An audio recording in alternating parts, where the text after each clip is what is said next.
ไม่สูงอ้อยก็พี่น้องเฮาเขาคาดังเซงคาไว้เสเฮาคาก่อไว้วัดหลวงพ่อโสธรยาวก็เฮาคาขึ้นมาแววัดสมันรัตนารามนะคะเนาะวัดในก็เตมีให้เฮาคากว่าไว้เป็นหลายๆที่นะคะเนาะเขาเฮ็ดไว้ตั้งหังนี้มันมีน้ำนะคะเนาะอ่อนทั้งสุดเฮาคาที่ก็ไว้ที่อันเหมือนเป็นใจที่โยเมืองเฮาก่อนค่ะเนาะในก็จะเป็นตั้งข่าวปนดาเฮาคาได้ขึ้นกว่าไว้ตั้งเหนือที่อันค่าห้องว่าใจที่โยคนนั้นค่ะนะเนาะเฮาคาได้ขึ้นกว่าโลยิงค่ะมานางเขียนซื้อเฮาคาใส่ในหินค่ะเนาะเพราะคำว่าขึ้นจ้อมได้ตั้งเหนือค่ะเนาะว่าแต่มีอีกฝั่งหลายๆค่ะ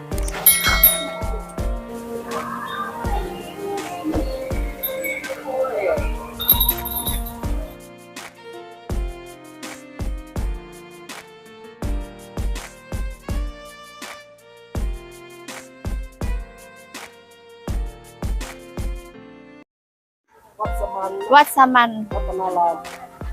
วัดสมานรัตนารามอ๋อค่ะนั่นแหละค่ะเขามามีตีในค่ะได้ค่ะ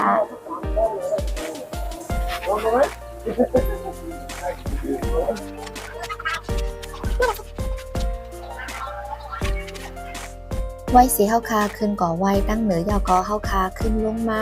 แว่เล่งตั้งกินปลาแน่ค่ะเนาะต่อมาเฮาคาเดมาไว้องค์พระพิฆเนศเนี่ยค่ะเนาะที่เป็นตั้งในค่ะเนาะเดมีจุดไตเต้นหอมจุดไตเต้นฉะนั้นค่ะนะเนาะรูหมอกรูเต้นฉะนั้นค่ะเนาะเฮาคาเดเข้ากว่ารูก่อนค่ะเนาะก้นกึ้นนะคะเนาะก้นน้ำหนาค่ะเฮาคาเดรูเต้นไฟแล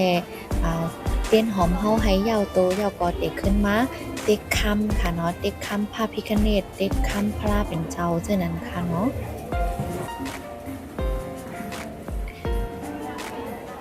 กวนกึ้นว่าขึ้นยาวค่ะเนาะพี่น้องกวนกึ้นกวนนำนะค่ะยาวก็เฮาค่ะขึ้นมาปล่อยปลาค่ะเนาะเอาค่ะในก็จะเป็นพระพิฆเนศองค์ใหญ่ที่สุดในกำผานะคะเนาะดังนั้นในเต็มีไว้กระไตอยู่ในคะเนาะปังใต้ค่ะเต็มีไว้อยู่ปังใต้นะคะเนาะปังใต้ก็จะเอามือขึ้นมาทอกไว้ตีหูค่ะเนาะเหมือนว่าให้เฮาค่ะกอดซอบแซบกอดลาดว่า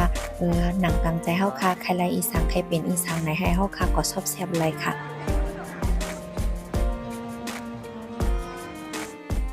อ๋อค่ะนี่ก็จะเป็นยกดูนากาค่ะเนาะเป็นจุดตีถ่ายรูปกันค่ะเนาะ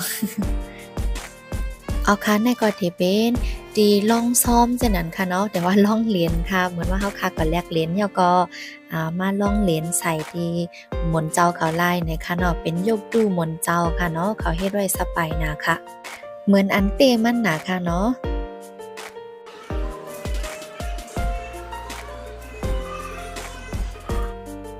ในก็จะเป็นแท่งตีหนึ่งค่ะเนาะหมอกหมูมีในกังน้ำค่ะหมอกมีในกังน้ำในค่ะเนาะในค่ะเฮ็ดเล่นๆไว้ค่ะเนาะเอาค่ะในก็หังลีน่ะค่ะเนาะพี่น้องตั้งเดิมมันก็จะมีพลาให้เฮาค่ะขึ้นก่อไว้จังนั้นค่ะเนาะจะมีก้นไข่ลูกกันงำน่ะค่ะเนาะเพราะว่าจุดในก็จะเป็นจุดเตียนหังลีหังงำไว้ตี้ๆนะคะเนาะเข้าขึ้นกว่าชมด้วยดั้งมือกันค่ะเนาะว่ามันหังดีแต่มือเนี่ยค่ะเนาะพอเฮาค่ะขึ้นมากก็เฮาค่ะที่หันองค์พระก่อนอันตั้งสุดเนี่ยค่ะเนาะอ๋อค่ะแม่น้ำในก็ได้มีชื่อว่าแม่น้ำปังปะกงเนี่ยค่ะเนาะพอเฮาค่ะอยู่ที่เหนือหมอกโมเสตุ้ยก่อนในที่หันวิวจังไหนค่ะเนาะทางลีน่ะค่ะแปลว่าเขาสโลว์บันถึง2ก็มากๆเลยอ่ะนางเอก2ก็ค่ะเนาะลงมายับขาก้นไถ่มันอาจจะล่มกันเลยอ๋อค่ะเฮาค่ะก็ขึ้นเข้ามาแทงตีในเสมาไหว้พระเนี่ยค่ะเนาะมาย้อนสู้ตึงเก่าค่ะเนาะให้ไลอยู่ในกินหวานกัดเย็นช้ำสาเฮ็ดสังก็ให้ไลขึ้นใหญ่ในสูงนะคะเนาะให้ไลแถมสร้างตาหน้าปลามีกว่าแทงใหญ่ๆน้ำให้ไลเหลือให้ไลต้านกว่าแทงน้ำเลยสีหน้าในนั่นค่ะนะเนาะ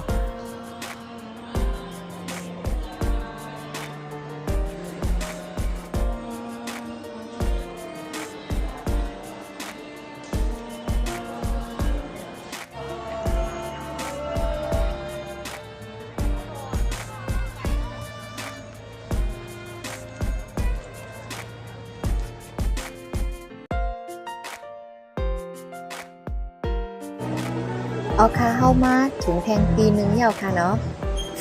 ก็หนึ่งแล้วก็ติดเขากดต่อยม่องเลยค่ะว่าเนาะ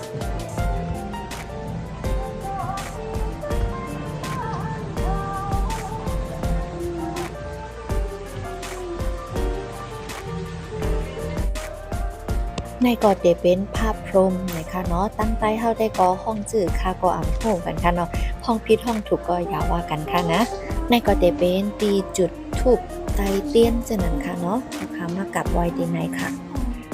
อ๋อค่ะในก็จะเป็นแท่งตีหนึ่งค่ะเนาะที่อันเท่าค้ามากกับไหวนะคะเนาะที่ในก็จะเป็นองค์คำพระเป็นซาวเต็มกว่ามดค่ะเนาะแต่มีดังซื้อไปเขียนไว้ยาวค่ะเนาะฮังลีและสไปแห้งหนังค่ะเนาะแค่พี่น้องเขาขอค้ามาแหลมาไหวนะคะเนาะพอเขาค้าฮอนมาถึงจุดๆหน้ายาวเนี่ยฮอนมาดีหน้ายาวเนี่ยที่ไทยใส่เสื้อใส่จอเต้ค่ะให้ได้ใจกัดใจเย็นแห้งหนาค่ะเนาะพี่น้อง มีองค์คำพระเป็นเจ้าเต็มกว่ามดในคานอหังนี้นะคะ